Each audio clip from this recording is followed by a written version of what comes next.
Hello student, welcome to my YouTube channel Apex GS Express. इस video में हम बात करेंगे क्लास 10th साइंस का चैप्टर नंबर फर्स्ट, जिसका नाम है केमिकल रिएक्शन एंड इक्वेशंस। इसके हम आज एक्सरसाइज के क्वेश्चन आंसर्स करेंगे और इसके थ्योरेटिकल पार्ट्स के वीडियो मैंने ऑलरेडी अपलोड कर दिए हैं। यदि आपने उन वीडियोस को नहीं देखा है तो उन प्लेलिस्ट में जा कर के उन वीडियोस को पहले देखिए, उसके बाद इस क्वेश्चन आंसर्स के वीडियो को सॉल्व करें। और आपसे रिक्वेस्ट है कि अभी तक चैनल को आपने सब्सक्राइब नहीं किया तो इसे सब्सक्राइब कर लीजिए और इसके नीचे जो बेल आइकन बटन है उसे प्रेस कर लीजिए ताकि आगे इसी प्रकार के वीडियोस की अपडेट आप तक मिलती रहे। तो चलिए डिस्कस करते हैं।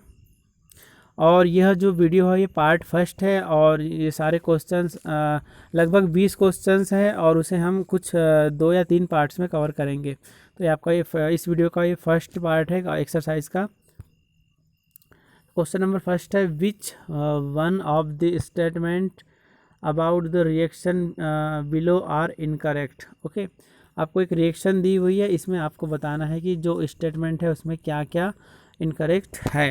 ओके, 2PbO लेड ऑक्साइड है जो कि सॉलिड फॉर्म में है और प्लस कार्बन सॉलिड फॉर्म में है और एरो का चिन्ह है। उसके बाद ये 2Pb जो कि लेड अलग हो रहा है और जो कि सॉलिड फॉर्म में है और कार्बन डाइऑक्साइड जो कि गैसियस फॉर्म में है। तो इसमें हम देख रहे हैं कि लेड ऑक्साइड जो है इसमें ऑक्सीजन का रिडक्शन हो रहा है। ओके, ऑक्सीजन सेपरेट हो रही है और लेड अलग हो रहा है। ओके, और जो कार्बन है उसमें ऑक्सीजन का इंक्लूड हो रही है, ऑक्सीजन इंक्लूड हो रही है। ओके, तो इस प्रकार से क्या हो रहा है कि जो कार्बन है ऑक्सीजन चूँकि इसमें इंक्लूड हो रही है इसलिए ये ऑक्सीडेशन रिएक्शन हो रही है, किसमें कार्बन की ऑक्सीडेशन हो रहा है, कार्बन का ऑक्सीडेशन हो रहा है क्योंकि इसमें ऑक्सीजन ऐड हो रही है। ओके, किंतु जो लेड ऑक्साइड है इसमें ऑक्सीजन कैसी हो सेपरेट हो रही है, ऑक्सीजन सेपरेट हो रही है, इसलिए लेड ऑक्साइड का हो रहा है रिडक्शन। ओके, जैसा कि हमने लास्ट वीडियो में डिस्कस किया था कि ऑक्सीडेशन में क्या होता है कि ऑक्सीजन का एडिशन होता है और वहीं रिडक्शन में ऑक्सीजन का सेपरेशन होता है, ऑक्सीजन सेपरेट हो जाती है। तो इसी कॉन्सेप्ट के आधार पे हमको ये जो स्टेटमेंट है उसके 4 ऑप्शंस दिए हैं, उन्हें चेक करना है कि कौन से ऑप्शंस हमारी सही है और कौन से सही नहीं है। ओके, तो पहला ऑप्शन है lead is getting reduced. Lead is getting reduce. अब देखिए लेड जो है क्या हो रहा है, रिडक्शन हो रहा है क्या इसमें लेड का? नहीं, जबकि लेड ऑक्साइड का रिडक्शन हो रहा है क्योंकि लेड जो इसमें बन रहा है वो प्रोडक्ट साइड में बन रहा है जो कि एरो के राइट हैंड साइड में है। ओके, एरो के राइट हैंड साइड में यहाँ पर लेड सेपरेट हो रहा है ना, किंतु रिडक्शन की बात की जाए तो लेड ऑक्साइड का रिडक्शन हो रहा है ना कि लेड का रिडक्शन हो रहा है, इसलिए ये ऑप्शन हो जाएगा इनकरेक्ट। नेक्स्ट देखते हैं, carbon dioxide is getting oxidised.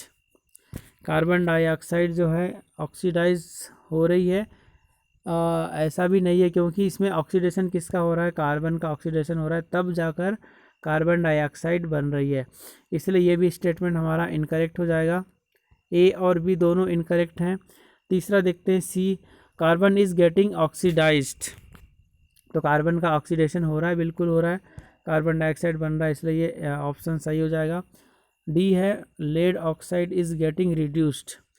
तो लेड ऑक्साइड जिसका फार्मूला है PbO और इसमें रिडक्शन हो रहा है, सत्य बात है क्योंकि इसमें लेड सेपरेट हो रहा है और ऑक्सीजन जो है इसमें कार्बन के साथ इंक्लूड हो रही है, इसलिए ये जो डी ऑप्शन भी करेक्ट है। तो हमें चूंकि इसमें बताना है इनकरेक्ट ऑप्शन, तो ए और बी दोनों इनकरेक्ट ऑप्शन है, तो इसलिए हमारा आंसर हो जाएगा A and B. Okay, option जो फर्स्ट है ए एंड बी बोथ, ये हमारा करेक्ट आंसर हो जाएगा। तो ये क्वेश्चन नंबर 1 था। अब हम आते हैं क्वेश्चन नंबर 2 की ओर। यहाँ पर आपको एक रिएक्शन दी हुई है, ये Fe2O3 plus 2Al। Okay, Fe2O3 iron oxide plus aluminium है, इसकी रिएक्शन होने के बाद Al2O3 एल्यूमिनियम ऑक्साइड बना रहा है और इसमें आयरन जो है सेपरेट हो रहा है। इसमें हमें क्या करना है, the above reaction is example of, बताना है कि किस प्रकार की ये रिएक्शन है। क्या ये कॉम्बिनेशन रिएक्शन है, क्या यह डबल डिस्प्लेसमेंट रिएक्शन है, क्या यह डिकम्पोजिशन रिएक्शन है या फिर यह डिस्प्लेसमेंट रिएक्शन है। तो कॉम्बिनेशन रिएक्शन में हमने देखा था कि जब दो एलिमेंट्स कंबाइन होकर के एक नया तीसरा एलिमेंट बनाते हैं तो इस प्रकार की जो रिएक्शन है उसे कॉम्बिनेशन रिएक्शन कहते हैं। तो इस प्रकार में यहाँ तो ऐसा कुछ देखने को नहीं मिल रहा है, इसलिए ये नहीं हो सकता। ऑप्शन है डबल डिस्प्लेसमेंट रिएक्शन। ये क्या होता है, जब इसमें किसी कंपाउंड में जब आयनों का एक्सचेंज होता है तब यह अभिक्रिया होती है, किंतु यह भी सत्य नहीं होगा। डिकम्पोजिशन रिएक्शन में क्या होता है कि एक बार जो एलिमेंट है वह अपने अन्य सेपरेट जो एलिमेंट्स में टूट जाता है, ब्रेक हो जाता है, उसे हम कहते हैं डिकम्पोजिशन रिएक्शन। तो ऐसा भी इसमें नहीं हो रहा है, इसलिए ऑप्शन डी जो है हमारा करेक्ट हो जाएगा। डिस्प्लेसमेंट रिएक्शन यहाँ पर होगा, क्योंकि यहाँ पर जो है Fe2O3 में जो Fe है आयरन है वो अलग हो रहा है, डिस्प्लेस हो रहा है। ओके, और इसीलिए क्या हो जाएगा, डिस्प्लेसमेंट रिएक्शन। तो इस प्रकार से क्वेश्चन नंबर 2 कंप्लीट हुआ। अब हम आते हैं क्वेश्चन नंबर 3 पे। क्वेश्चन नंबर 3 है what happens when dilute hydrochloric acid is added to iron filing, tick the correct answer. आपको बताना है कि यदि डाइल्यूट हाइड्रोक्लोरिक एसिड में हम आयरन नेल्स डालते हैं तो उसमें क्या होगा, करेक्ट आंसर आपको बताना है। तो इसके लिए आपको कुछ जो रिएक्शन है इसकी वो देखना पड़ेगा। ओके, तो डाइल्यूट HCl इसका होता है HCl होता है। ओके, इसका फार्मूला होता है HCl हाइड्रोक्लोरिक एसिड का, और इसमें आयरन को आपको ऐड करना है तो आयरन का फार्मूला होता है Fe। ओके, तो इसमें रिएक्शन जब होगी तो इसमें क्या बन जाएगा, HCl की जब अभिक्रिया करवाएंगे आप आयरन से तो क्या बन जाएगा, आयरन की जो वैलेंसी होती है वो 2+ होती है। ओके, तो इसलिए FeCl2 बन जाएगा, FeCl2 आयरन क्लोराइड बन जाएगा। ओके, और इसमें H2 गैस सेपरेट हो जाएगी। ओके, H2 गैस सेपरेट हो जाएगी। तो इस प्रकार से हमारा जो ऑप्शन नंबर 1 है वो सही हो जाएगा। Hydrogen gas and chloride are produced. Okay, hydrogen जो गैस है and ferric chloride gas are produced. इस प्रकार हमारा ऑप्शन नंबर जो ए है वो करेक्ट हो जाएगा। नेक्स्ट क्वेश्चन देखते हैं, what is a balanced chemical equation, why should chemical equation be balanced. आपको बताना है कि संतुलित अभिक्रिया या बैलेंस्ड इक्वेशन क्या होती है और इसे बैलेंस करने की आवश्यकता क्यों होती है। ओके, तो क्या होती है बैलेंस इक्वेशन, ऐसी रिएक्शन और reaction in which all the atoms are equal in both reactant side and product side. ऐसी अभिक्रिया जिसमें जो नंबर ऑफ एटम होते हैं, परमाणु की संख्या जो होती है वह जो होती है रिएक्टेंट साइड में, अर्थात जो एरो का चिन्ह है उसके लेफ्ट साइड में, और जो प्रोडक्ट साइड में एरो के चिन्ह के राइट हैंड साइड में, तो इनकी संख्या क्या होती है, समान होती है। ऐसी अभिक्रिया जिसमें रिएक्टेंट साइड में और प्रोडक्ट साइड में एटम्स की संख्या समान होती है उन्हें हम कहते हैं बैलेंस केमिकल इक्वेशन, संतुलित रासायनिक समीकरण कहते हैं। तो ये तो था first part. Okay, balance equation की डेफिनेशन हो गई।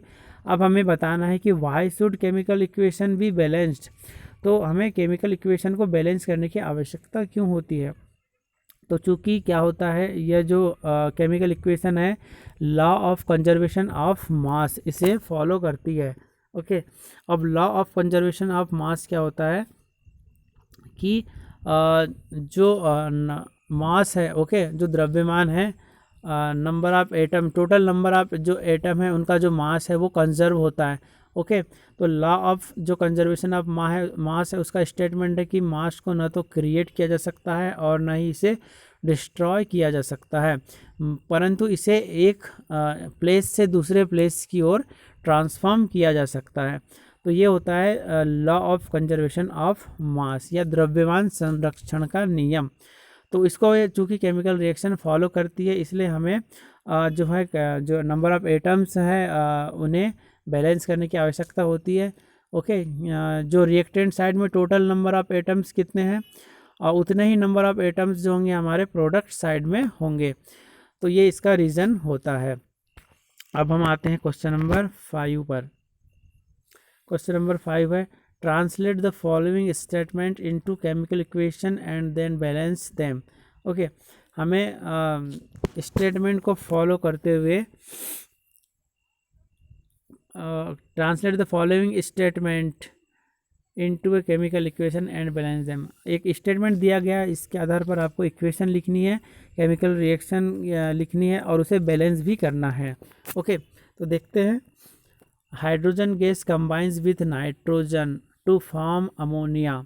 ओके, इसमें कहा गया कि जो हाइड्रोजन गैस है वह नाइट्रोजन से अभिक्रिया करेगी और क्या प्राप्त होगा, अमोनिया। ओके, हाइड्रोजन गैस जो है नाइट्रोजन से अभिक्रिया कर रही है और अमोनिया निर्मित हो रही है, तो इसे हमें केमिकल फॉर्म में इक्वेशन के फॉर्म में आपको लिखना है। तो हाइड्रोजन का होता है फार्मूला H2 होता है। ओके, H2 होता है जो कि गैस फॉर्म में, जो ब्रैकेट के अंदर आपको G दिखाई दे रहा है वो उसका अर्थ है कि ये गैस फॉर्म में है। नाइट्रोजन भी इसमें जो N2 है इसका सूत्र होता है इसका, और इसकी जो स्टेट है वो गैसियस फॉर्म में है, दोनों की स्टेट गैसियस फॉर्म में है। ओके, और ये जो दोनों कंबाइन होकर के क्या बनाएगी, अमोनिया गैस बनाएगी, और अमोनिया गैस का फार्मूला होता है NH3। ओके, तो इसमें तीनों जो स्टेट है इनकी प्रोडक्ट साइड में और रिएक्टेंट साइड में तीनों की स्टेट गैसियस फॉर्म में है। ये तो थी जो लेकिन ये इक्वेशन कैसी है, अनबैलेंस है, संतुलित नहीं है। अब हम इसे संतुलित करेंगे, तो इसे संतुलित हम कैसे करें। हम देख रहे हैं कि यहाँ पर जो हाइड्रोजन है, जो हमारे लेफ्ट साइड में रिएक्टेंट साइड में इसका जो परमाणु है, दो परमाणु है, दो एटम्स हैं, वहीं जिसके जो प्रोडक्ट साइड में राइट हैंड साइड में 3 परमाणु है। ओके, इस प्रकार से यहाँ पर लेफ्ट साइड में 2 और राइट हैंड साइड में 3 परमाणु है। ओके, और वहीं नाइट्रोजन की बात की जाए तो नाइट्रोजन का यहाँ पे 2 परमाणु है और यहाँ पर 1 परमाणु है। अब हमें इसे बैलेंस करना है। हम बैलेंस कैसे करेंगे, आइए देखते हैं।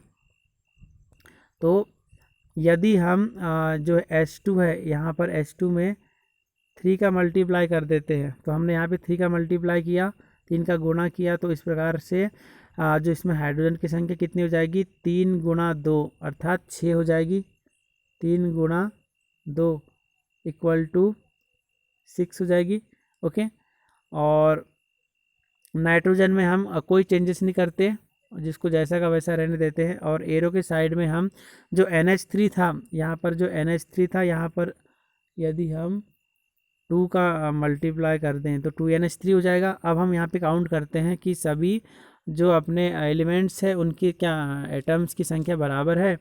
तो यहाँ पर जैसे हाइड्रोजन के 6 एलिमेंट हो रहे थे, तो अब हम यहाँ पे काउंट करते हैं। यहाँ पर हाइड्रोजन के H3 लिखा हुआ है 2NH3, तो जब 2 का मल्टीप्लाई आप 3 में करेंगे तो 6 आएगा। तो हाइड्रोजन के इस साइड में लेफ्ट साइड में भी 6 हुए, राइट हैंड साइड में भी 6 हुए। अब हम काउंट करते हैं नाइट्रोजन के, तो नाइट्रोजन के यहाँ पर भी 2 एटम्स है और यहाँ पर भी 2 एटम्स है। इस प्रकार ये केमिकल इक्वेशन जो है बैलेंस हो जाती है। सेकेंड पार्ट हम डिस्कस करते हैं B. Hydrogen sulphide gas burns in air to give water and sulphur dioxide. जो हाइड्रोजन सल्फाइड है वह गैसियस फॉर्म में है और उसे जलाने पर, वायु की उपस्थिति में जलाने पर यह वाटर और सल्फर डाइऑक्साइड बनाती है। तो ये स्टेटमेंट हो गया। आपको इसे केमिकल फॉर्म में लिखना है, केमिकल रिएक्शन के रूप में लिखना है। तो क्या हो जाएगा, हाइड्रोजन सल्फाइड का जो सूत्र होता है, फार्मूला होता है H2S होता है, गैसियस फॉर्म में है।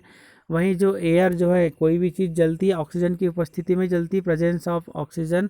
ओके, तो O2 जो हो जाएगी इसके साथ ये रिएक्शन करेगी, O2 भी इसमें गैसियस फॉर्म में है, दोनों की स्टेट क्या है, गैसेस फॉर्म में है।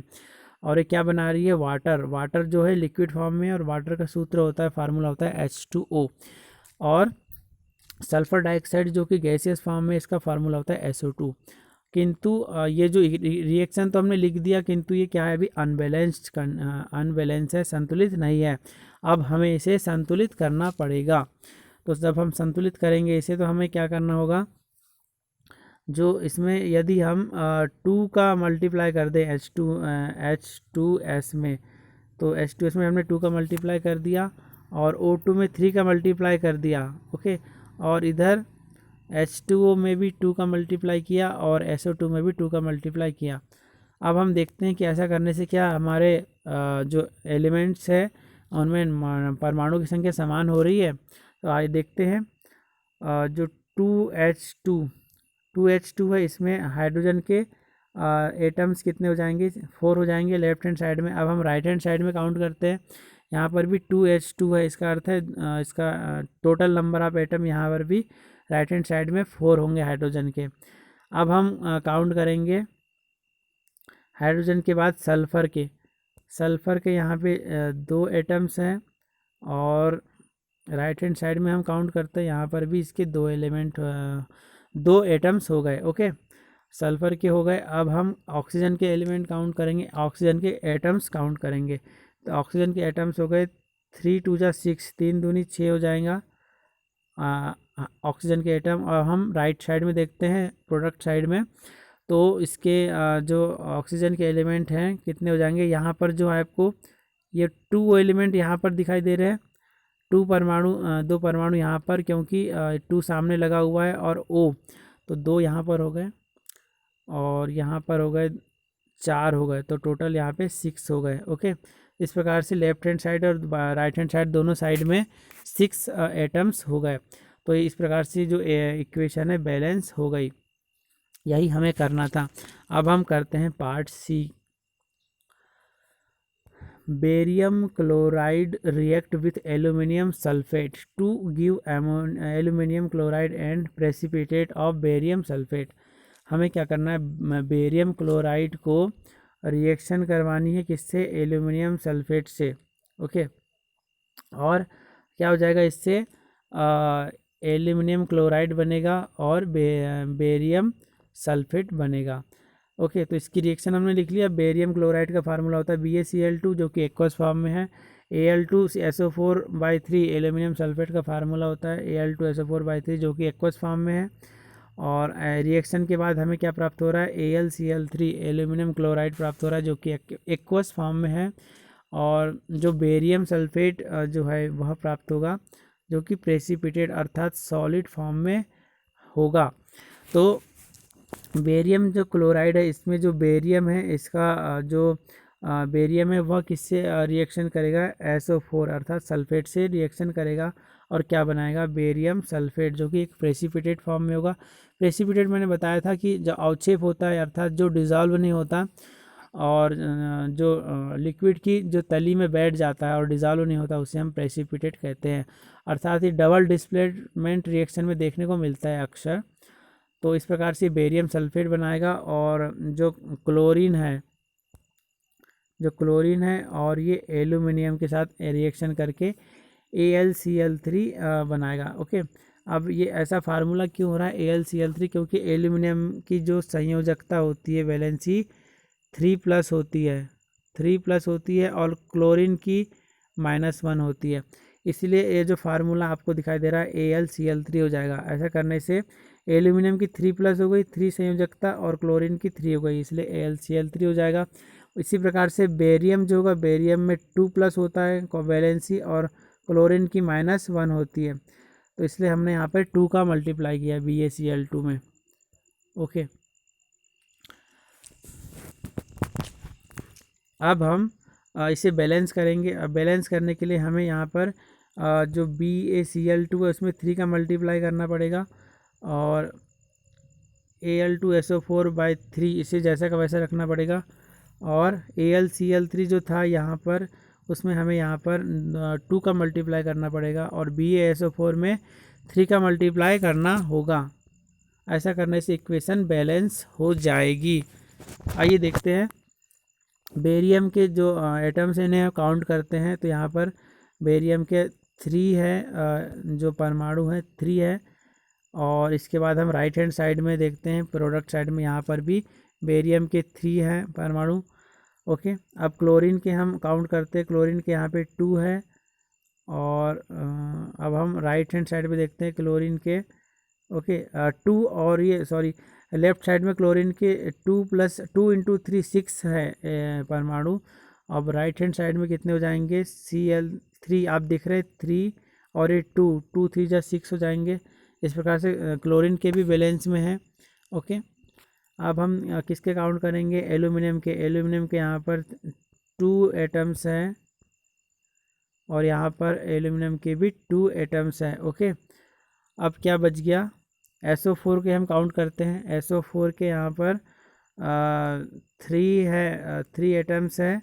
ओके, या फिर SO4 आप काउंट ना करें तो सीधे पहले S को काउंट कर लीजिए, सल्फ़र को। तो सल्फ़र के यहाँ पर 3 है एटम्स। ओके, अब राइट हैंड साइड में देखिए सल्फ़र के यहाँ पर भी 3 है। ओके, अब ऑक्सीजन के काउंट कर लीजिए। ऑक्सीजन के यहाँ पर कितने हो जाएंगे, 4 और 3 12 एटम्स हो जाएंगे ऑक्सीजन के। 4 इंटू 3 12 हो जाएंगे। और राइट हैंड साइड में ऑक्सीजन के देखिए आप, ये 4 है और ये 3, ये 3 और ये 4 हो गए, 12 हो गए। इस प्रकार से इक्वेशन कैसी हो गई, बैलेंस हो गई। इसी प्रकार से हमको पार्ट डी को केमिकल रिएक्शन लिखना है।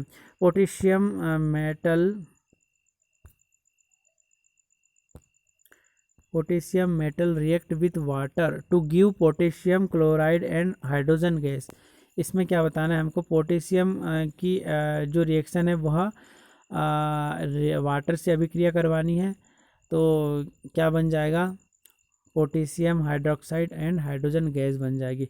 तो पोटेशियम का 2 के हो जाएगा।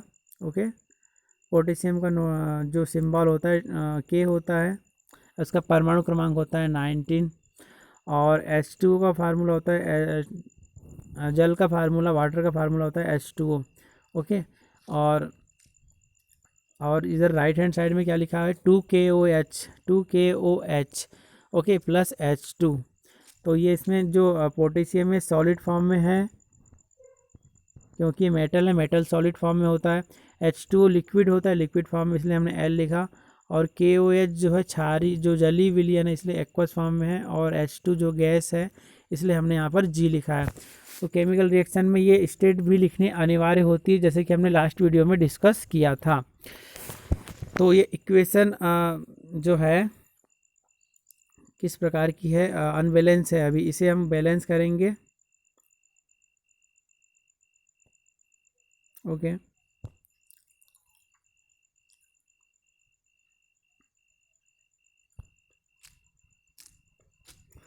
ये इक्वेशन अनबैलेंस है। इसे बैलेंस करने के लिए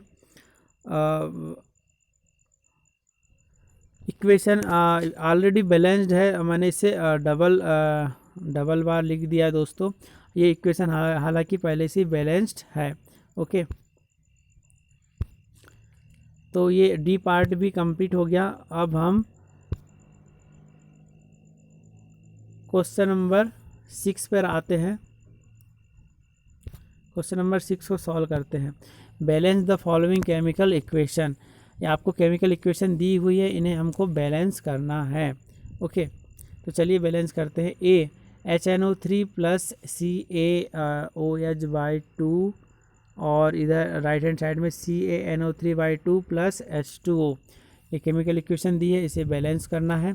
इसे बैलेंस हम कैसे करेंगे, HNO3 है और यहाँ पे CaOH/2 है। और इधर यदि हम HNO3 के सामने 2 का मल्टीप्लाई करते हैं और CaOH/2 को हम जैसा का वैसा रखेंगे और CaNO3/2 को भी कोई चेंज नहीं करेंगे और H2O के सामने 2 लगाएंगे।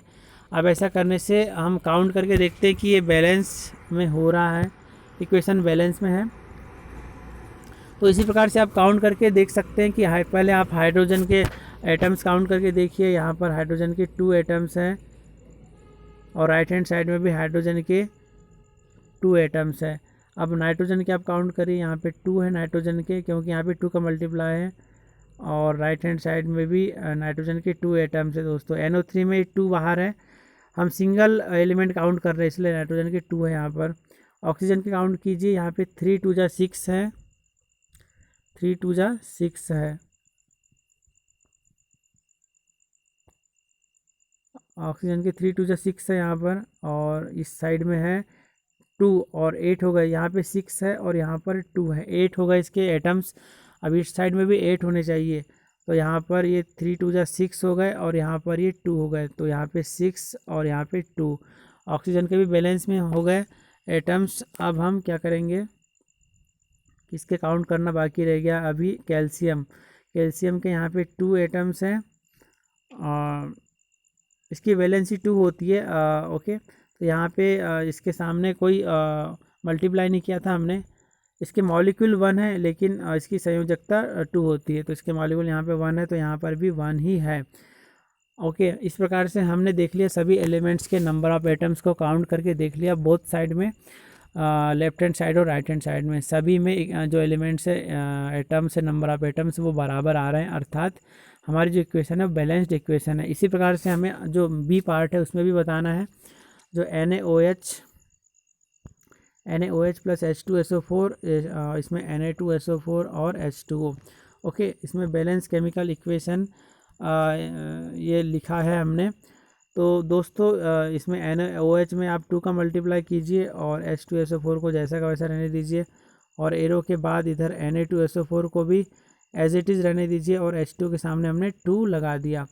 अब इसे आप काउंट करके आप देखेंगे, क्योंकि वीडियो काफ़ी लंबा हो जाएगा इसलिए मैं यहाँ पर काउंट नहीं करूँगा, इसे आप खुद करेंगे दोस्तों। ओके, अब बात करते हैं सी की, पार्ट सी की। NaCl प्लस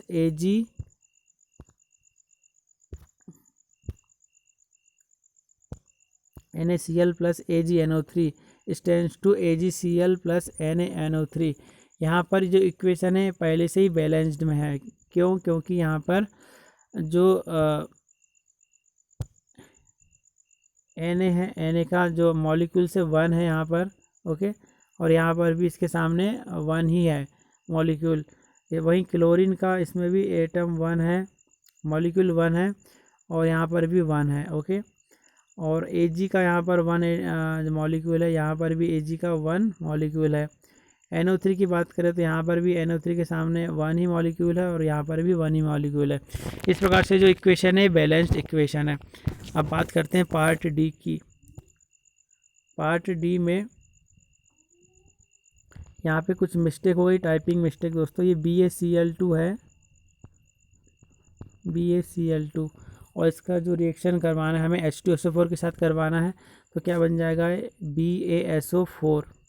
ये जो बेरियम है ये SO4 से रिएक्शन करके क्या बनाएगा, BaSO4 बनाएगा, और जो Cl2 है वो H2 से क्रिया करके 2HCl बनाएगा। ओके, HCl बनाएगा, चूँकि अभी ये इक्वेशन कैसी है, अनबैलेंस है। ओके, फिर से मैं आपको एक बार रिवाइज दोहरा देता हूँ। BaCl2 है यहाँ पर, तो ये जो बेरियम है इसमें इसकी जो संयोजकता वैलेंसी होती है 2 होती है, और ये जो Ba है वो इसके SO4, देखिए दोस्तों SO4 में 2 माइनस 2 होती है, और Ba जो बेरियम है इसमें 2 प्लस होती है या +2 होती है। तो इस प्रकार से ये Ba और SO4 2 माइनस आपस में विक्रिया करके BaSO4 बनाएंगे, बेरियम सल्फेट बनाएंगे। ओके, और जो इसमें जो बच गया, अब क्या बच गया, BaCl2 में Cl2 बच जाएगा, और ये H2 बन जाएगा, H2 बच जाएगा, तो ये H2 और Cl2 HCl बनाएंगे। ओके, इस प्रकार से हमने केमिकल रिएक्शन को ऑलरेडी लिखी हुई थी, किंतु इसमें बैलेंस करने के लिए हमें क्या करना होगा, यहाँ पर केवल हमें HCl के सामने यहाँ पर 2 का मल्टीप्लाई करना पड़ेगा, बाकी किसी टर्म में नहीं करना पड़ेगा, तब ये इक्वेशन बैलेंस हो जाएगी। चलिए आपको काउंट करके बता देते हैं।